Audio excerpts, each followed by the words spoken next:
Assalamualaikum warahmatullahi wabarakatuh. Baiklah Ananda, pada pertemuan ke-13 kali ini kita akan coba membahas mengenai salah satu materi yang masih berkaitan tentang komunikasi, yaitu komunikasi antar budaya. Nah, jadi komunikasi antar budaya ini Ananda itu digunakan agar kita bisa menjalin interaksi yang bagus dengan teman-teman kita, dengan saudara-saudara kita mungkin atau dengan rekan-rekan kerja kita yang memiliki perbedaan budaya dengan kita. Nah, jika kita memiliki kemampuan ini, jika kita memiliki kemampuan ini, insya Allah itu akan bisa membuat kemampuan kita untuk berinterpersonal dengan orang lain itu semakin baik lagi. Nah, selain itu komunikasi antar budaya ini juga bagus dipelajari atau dikembangkan sebagai sebuah kemampuan sehingga kita bisa menambahkan nilai plus yang kita miliki agar kita bisa bersaing dengan khalayak dalam ruang lingkup internasional. Nah, gitu. Jadi ini nggak hanya sebatas antar budaya dengan bangsa Indonesia sendiri, tapi juga dengan budaya internasional gitu. Yang mana pasti sangat banyak sekali itu perbedaan budaya yang terjadi saat ini gitu. Jadi ini berhubungan juga dengan efek dari globalisasi, perdagangan bebas, pertukaran tenaga kerja dan lain sebagainya. Karena sekarang kan sudah disahkan oleh pemerintah beberapa dunia bahwasanya pertukaran tenaga kerja itu sudah diperbolehkan. Nah, salah satu syarat agar kita bisa bersaing yaitu dengan tadi, yaitu dengan cara memiliki kemampuan untuk bisa berinteraksi dengan orang-orang yang berbeda budaya dengan kita. Nah, itulah yang disebut dengan komunikasi antar budaya. Nah, jadi selamat mempelajari dan mengikuti materi ini dengan baik. Oke, nah sebelumnya nanti akan kita sering menyebutkan dua istilah ini, ya. Kalau tadi di judul hanya saya sebutkan saja mengenai komunikasi antar budaya, tapi nanti juga akan ada disebutkan istilah lainnya, yaitu komunikasi lintas budaya. Nah, jadi meskipun ini perbedaannya cuma satu kata, ya di antara dua istilah ini ya, tapi ini perbedaannya sangat mencolok sekali Anda semua. Sangat berbeda sekali. Tapi perbedaan itulah yang akhirnya menyatukan mereka. Jadi nanti akan ada sangat kaitan yang cukup erat antara dua istilah ini. Komunikasi antar budaya yang disebut juga dengan interkultural dengan komunikasi lintas budaya yang disebut juga dengan cross kultural. Nah, apa perbedaannya nanti akan kita jelaskan di slide berikutnya.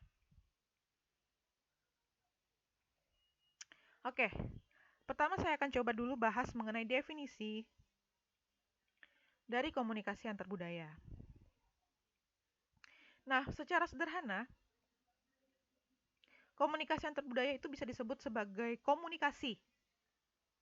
Cara kita berinteraksi, cara kita memberikan sebuah persepsi yang digunakan dalam dunia pada semua sektor kegiatan. Bisa sektor kegiatan pendidikan, ya, dunia kerja, dunia ekonomi, dalam kegiatan perekonomian, dalam kegiatan organisasi, perusahaan, budaya, dan lain sebagainya, itu biasanya dilakukan secara verbal maupun non-verbal. Tapi kuncinya ada di sini. Dia itu memperhatikan faktor-faktor budaya yang ada di suatu daerah atau wilayah dan negara tersebut. Nah, di sini maksudnya, pada definisi ini maksudnya, jika kita misalnya katakanlah ada seorang yang bernama A, dia ini berasal dari negara Indonesia. Nah, suatu ketika dia itu dipercayai oleh perusahaannya untuk studi banding ke negara lain. Nah, ke negara lain, katakanlah negara yang cukup terdekat dengan kita, mungkin negara Singapura ya, katakanlah seperti itu. Ini dia dari Indonesia, kemudian dia studi banding, disuruh sama perusahaannya ke Singapura. Nah, kemudian di sana, di negara Singapura itu dia harus banyak belajar sama seseorang yang asli negara Singapura, yang asli berasal dari negara Singapura, dan bernama B, katakanlah seperti itu ya. Nah, karena si A di sini statusnya, dia dia yang apa namanya, yang memerlukan bantuan dari si B untuk mempelajari apa yang diberikan oleh perusahaannya, apa yang diamanahkan oleh perusahaannya, otomatis si A inilah yang harus mempelajari komunikasi antar budaya secara mendalam. itu kewajibannya si A. Kenapa? Karena dia nanti perginya ke negara Singapura. Ya kan? Sementara si B tetap negaranya di Singapura, tetap pasti akan mempertahankan budayanya. Nah, si A inilah yang harus mulai sebelum berangkat dia mempelajari tentang budaya-budaya yang mungkin ada di negara Singapura. Nah, dia pelajari segala suatu macamnya agar nanti interaksi antara dia dengan si B itu lancar. Tidak ada hambatan, tidak ada halangan dan lain-lain sebagainya. Nah, lain lagi ceritanya kalau misalnya si B itu juga membutuhkan si A, ya. Jadi kalau misalnya ada hubungan hubungan yang saling mencari keuntungan ya, atau apa istilahnya itu ya. Eh, Pokoknya kedua-duanya sama-sama menginginkan adanya interaksi yang bagus gitu ya, karena sama-sama mencari keuntungan. Makanya si B juga bagusnya mempelajari sedikit banyaknya budaya dari si A tadi. Jadi sehingga nanti ketika mereka berbicara, keduanya pasti akan nyambung dan kerjasamanya akan menghasilkan sesuatu yang baik. Nah, itu ya. Ya, ini bisa dibilang simbiosis mutualisme. Nah, itu dia yang saya maksud ya. Gitu. Nah, lanjut. Itu definisi sedikit secara sederhana mengenai komunikasi antar budaya. Nah, ini dia. Mengapa komunikasi antar budaya penting? Selain yang sudah saya jelaskan tadi di awal, ini juga bisa menambahkan mengapa kita penting sekali mempelajari komunikasi antar budaya. Nah, pertama, dalam masyarakat sekarang, ya, yang secara global dan terdiri dari berbagai macam kultur atau budaya, disebut juga multikultur, komunikasi antar budaya itu adalah hal yang lumrah terjadi. Pertama, hal ini terjadi ketika seseorang yang berasal dari suatu budaya, bahasa, etnis, ras, dan kelompok sosial berinteraksi dengan orang dari kelompok yang berbeda. Nah, ketika ada kegiatan berinteraksi ini tadi, maka mau nggak mau orang yang berbeda budaya tadi harus mempelajari masing-masing budaya satu sama lain. Nah, contoh-contoh budaya tadi bisa jadi itu dari sektor bahasanya, dari faktor etnisnya, ras dan kelompok sosial dan lain sebagainya. Nah, ini tujuannya untuk apa? Sekali lagi agar tujuan dari interaksi kita tadi itu bisa sama-sama tercapai. Nah, kemudian poin yang kedua adalah kata atau bahasa tubuh yang dikeluarkan oleh seorang dengan satu tujuan itu diartikan dengan tanda yang berbeda dengan makna yang berbeda pula. Nah, kalau misalnya kita tidak mengetahui perbedaan makna dari setiap gestur tubuh atau kata tadi, itu kemungkinan komunikasi atau interaksi kita itu bisa saja gagal. Nah, contoh mungkin bisa Ibu berikan di sini di slide berikutnya. Nah, tanda simpel seperti ini, simbol simpel, simbol sederhana seperti ini, itu bisa memiliki makna yang berbeda-beda setiap negara. Nah, contohnya ya, kalau di United Kingdom atau Inggris dan juga Amerika, tanda seperti ini bisa diartikan oke, berarti ini maknanya positif. Nah, kalau di Jepang, tanda ini artinya menandakan uang. Menandakan kalau seorang itu mungkin meminta uang gitu ya. Kalau di Rusia ini artinya nol. Nol. Tahu ya datang dari nolnya dari mana? Karena ada hubungan antara ibu jari sama telunjuk ini, makanya menandakan nol gitu. Tapi kalau di Brazil ini maknanya bukan positif lagi, ini sudah menghina, namanya insult. Negatif dia.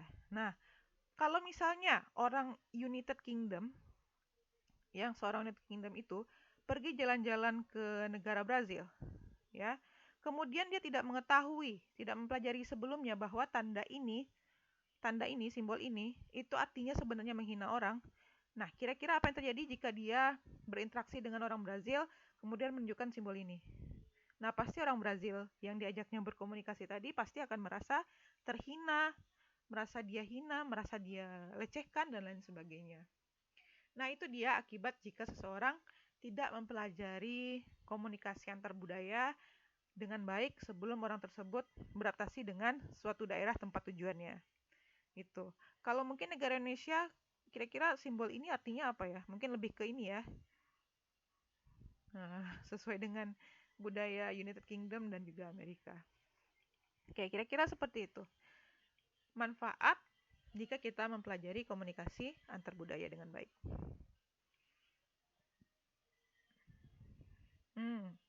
Selanjutnya, ini yang sudah saya sampaikan di awal tadi. Kita coba bahas perbedaan antara komunikasi lintas budaya dan komunikasi antar budaya. Nah, kalau kependekannya KLB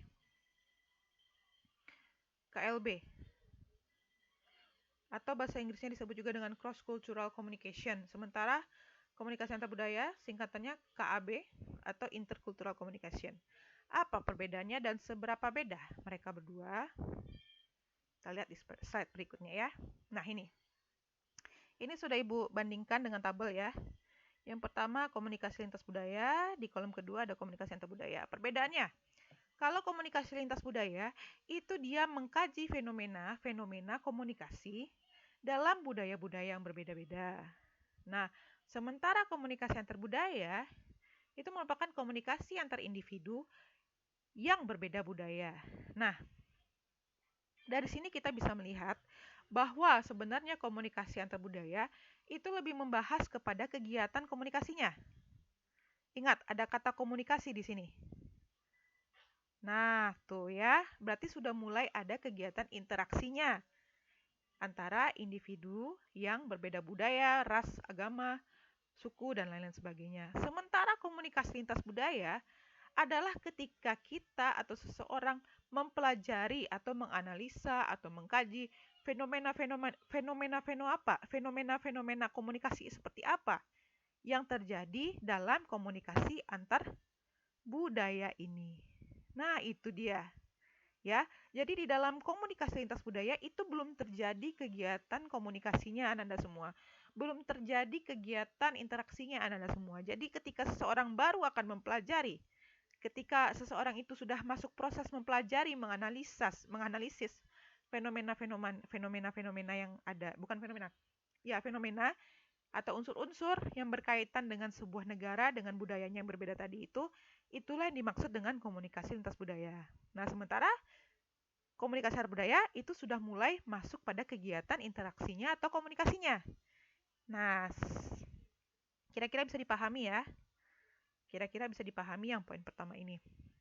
Oke, sementara yang kedua, ketika kita sudah mulai mengkaji, ketika kita sudah melakukan analisis, mempelajari, maka kita nanti akan menemukan tuh yang namanya kesimpulan dari apa perbandingan budaya berbeda yang tadi antar bangsa, etnis, dan suku. Kita sudah mulai menemukan perbedaan-perbedaan antara suku kita dengan suku yang kita pelajari tadi. Antara budaya kita yang biasa kita lakukan sehari-hari dengan budaya yang kita pelajari tadi. Kita sudah mulai menemukan perbandingannya di sana, gitu ya. Sementara komunikasi antar budaya itu sudah menekankan pada proses interaksi atau komunikasinya antar pribadi atau antar individu yang sudah berbeda budaya tadi. Nah, jadi sederhananya ketika komunikasi antar budaya itu pasti yang pertama, langkah pertama yang dilakukan seorang sebelum dia melakukan komunikasi antar budaya. Itu dia, langkah pertama. Nah, ketika sudah mempelajari, barulah nanti kita sudah mulai berani untuk melakukan komunikasi antar budaya tadi. Nah, termasukkah kira-kira ketika kita menonton film dengan bahasa asing, yang lalu dengan otomatis bisa kita pahami sendiri, itu termasuk komunikasi lintas budaya. Nah, tapi ketika kita mempraktikkan, baru komunikasi antar budaya itu namanya. Gitu ya Anda semua. Semoga bisa dipahami perbedaannya.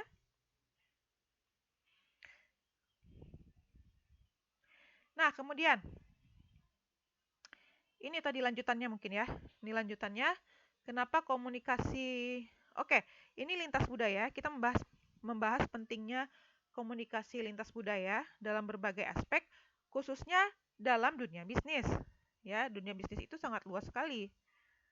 Ya, dunia bisnis itu sangat luas sekali dan untuk bisa memperlancar kegiatan bisnis kita, itu sangat diperlukan sekali yang namanya kegiatan lintas budaya. Ingat ya, lintas budaya tadi adalah ketika kita mengkaji fenomena-fenomena komunikasi dalam komunikasi antar budaya. Nah, gitu ya. Nah, yang pertama, seperti yang Anda ketahui saat ini, kita itu sudah lama banget masuk yang namanya era globalisasi dan perdagangan bebas. Bagi Anda yang belum mengetahui bahwasanya, Ibu ceritakan sedikit, globalisasi ini merupakan satu masa dunia di mana semua negara yang ada di bumi ini itu sudah sepakat untuk melakukan semua kegiatan perekonomiannya itu dengan secara bebas tanpa ada ikatan-ikatan yang terlalu ketat lagi gitu ya. Jadi istilahnya ini semua perekonomian, semua kegiatan perekonomian kita sudah bebas. Misalnya negara A itu bebas dia mengekspor mengekspor sumber daya alamnya mungkin ke negara lain.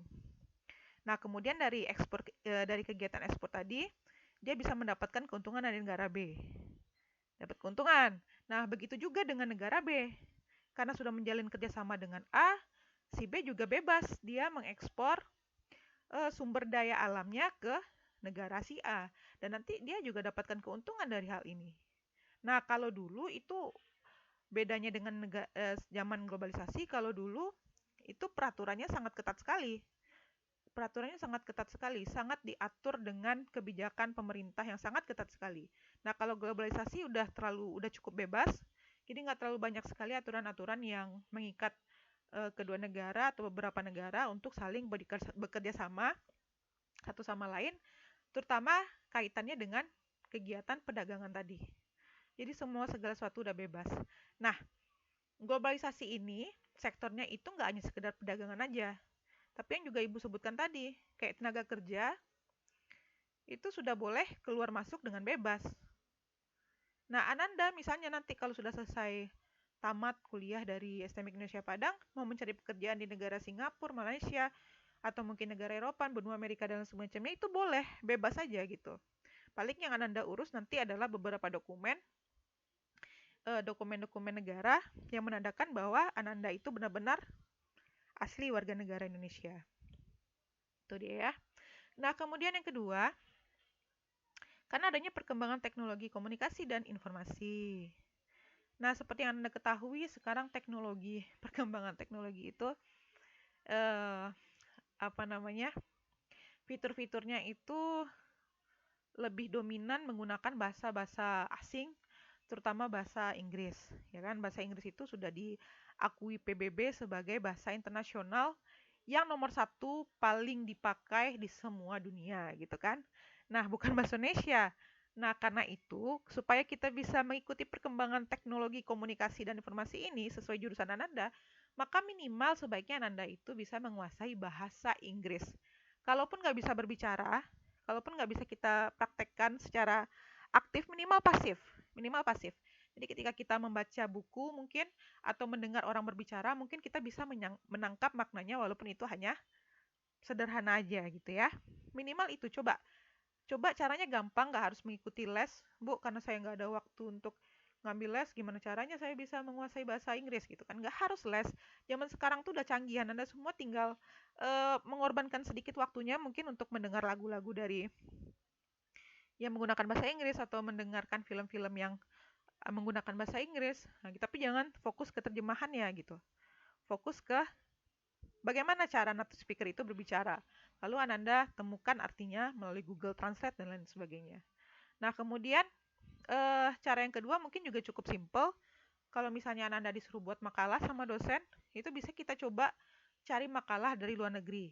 Ya, cari makalah dari luar negeri, kemudian cari yang 3 halaman, 4 halaman aja, kemudian artikan di Google Translate. Dari Google Translate meskipun bahasanya bahasa baku, ya agak bias bagi kita untuk menerjemahkannya, tapi kan setidaknya kita bisa melihat apa garis besar isi dari makalah tersebut per paragrafnya gitu ya. Itu cara simple untuk menguasai bahasa asing. Kebetulan saya juga coba melakukan dua hal tersebut dan alhamdulillah perkembangannya cukup signifikan. Nah, kemudian masih berhubungan sama ekonomi ini, ya karena kita berkaitan dengan bisnis, otomatis kita nggak mungkin seorang pengusaha itu mau berjalan sendirian. Kadang-kadang ada masanya kita pengen mengembangkan jejaring bisnis kita itu dengan cara menjalin kerjasama dan juga kesepakatan ekonomi antar daerah mungkin atau antar negara. Nah, itulah perlunya bagaimana kemampuan komunikasi lintas budaya kita gitu dalam memajukan bisnis dan organisasi kita. Oke, kita lanjut. Nah, ini ada sedikit definisi konsep budaya. Nah, menurut para ahli, budaya itu diartikan sebagai sekumpulan pengalaman hidup yang ada dalam masyarakat mereka sendiri. Jadi ini berhubungan sama akal dan budi ya yang sudah diterapkan oleh para leluhur pada suatu waktu tertentu dan itu menjadikan generasi berikutnya menjadi sebuah kebiasaan. Nah, itu secara sederhananya arti sebuah budaya tadi ya. Nah, budaya juga berhubungan sama pengalaman hidup, karena ini kan berhubungan sama leluhur. Leluhur yang sudah menjadikan itu sebagai sebuah kebiasaan dan pengalaman yang sangat banyak dan juga cenderung variatif. Termasuk di dalamnya bagaimana perilaku dan keyakinan atau kepercayaan masyarakat itu sendiri. Nah, coba kira-kira Ananda kaji budaya Ananda, budaya dari kampung Ananda itu apa-apa saja gitu ya. Nah, ini ada komponen budaya. Komponen budaya ini sama dengan elemen-elemen ya. Apa saja yang terkandung dalam sebuah budaya? Di sini ada 5 macam. Yang pertama ada budaya material, organisasi sosial dan pendidikan, kemudian juga sistem kepercayaan, berhubungan dengan agama dan lain sebagainya. Lalu estetika, ya, berkaitan dengan seni, dongeng, hikayat, cerita dan lain sebagainya. Kemudian yang terakhir adalah bahasa. Di sini ada pengertiannya, Ibu sematkan di sini, silakan Anda pelajari sendiri. Nah, kemudian kita masuk ke macam-macam budaya atau tingkatan-tingkatan budaya.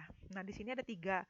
Nah, coba Anda kaji kira-kira apa sih yang termasuk ke dalam budaya formal, informal, dan juga teknis berdasarkan dari definisi yang sudah Ibu berikan di sebelahnya. Nah, Ibu bahas secara singkat saja. Kalau formal itu merupakan sebuah tradisi atau kebiasaan yang dilakukan oleh suatu masyarakat yang turun-temurun dari suatu generasi ke generasi berikutnya. Nah, kira-kira apa contoh dari budaya formal? Nah, bagi Anda yang tahu jawabannya, silahkan coba sampaikan di grup WhatsApp supaya kita bisa mendiskusikan sama-sama ini di kelas ya. Kemudian setelah itu, setelah budaya formal, ada budaya informal, yaitu definisinya budaya lebih banyak diteruskan oleh suatu masyarakat dari generasi-generasi berikutnya melalui apa yang didengar, dilihat, dan dilakukan tanpa diketahui alasannya mengapa hal itu dilakukan. Kata kuncinya mungkin ada di kalimat terakhir, yaitu tanpa diketahui alasannya mengapa hal itu dilakukan. Nah, kira-kira contohnya apa? Coba Ananda berikan pendapat Ananda.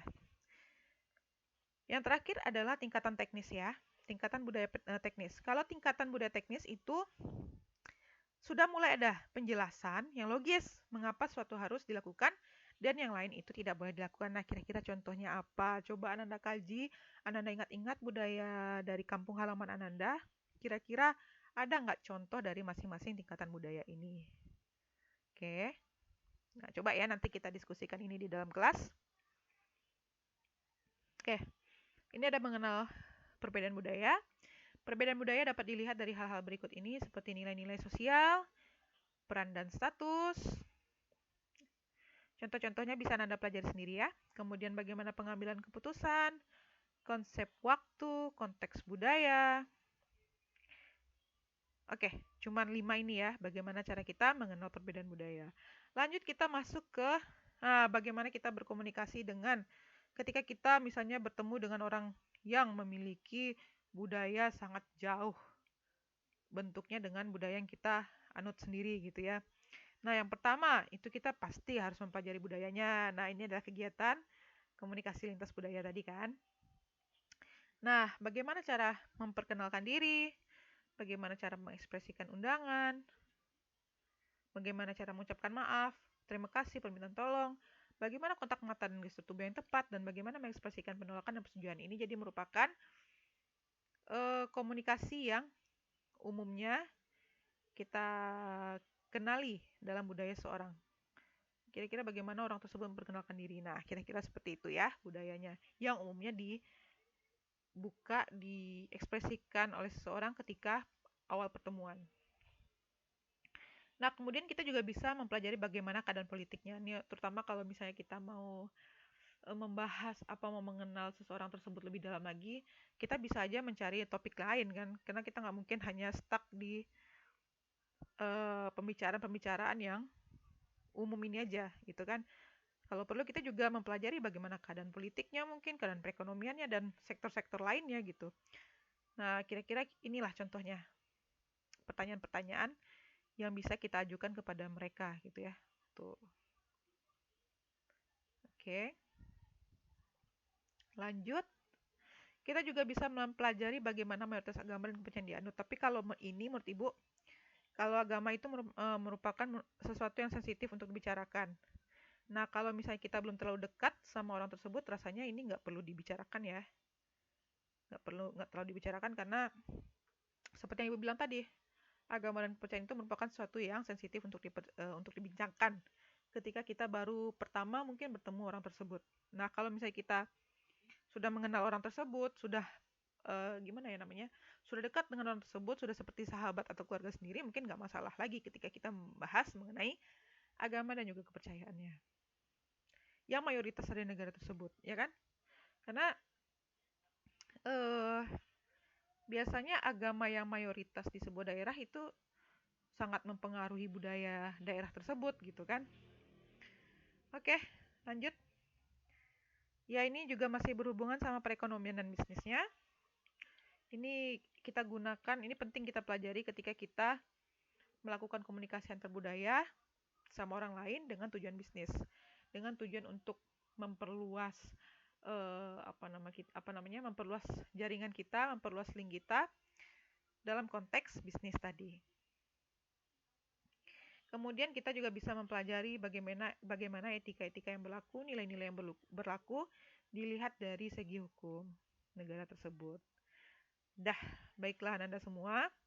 Itu dia penjelasan dari Ibu mengenai komunikasi antar budaya dan juga komunikasi lintas budaya. Nanti akan kita coba diskusikan yang slide ini ya. Yang macam-macam budaya tadi. Sebagai pengganti tugas, kita coba diskusi secara mendalam mengenai tingkatan budaya ini. Lalu kalau misalnya nanti nggak ada yang perlu diskusikan lagi, baru kita bisa melakukan tanya jawab mengenai penjelasan yang sudah saya paparkan di materi ini. Dan semoga penjelasan yang saya paparkan itu bisa dengan mudah dipahami dan dimengerti oleh Anda semua. Mohon maaf kalau misalnya ada kesalahan kata, kesalahan-kesalahan dalam perkataan. Silakan sekali lagi saya persilahkan kalau misalnya Anda mau mempertanyakan terkait materi ini melalui grup WhatsApp boleh, melalui WA pribadi boleh. Terlebih dan kurang saya mohon maaf. Wassalamualaikum warahmatullahi wabarakatuh.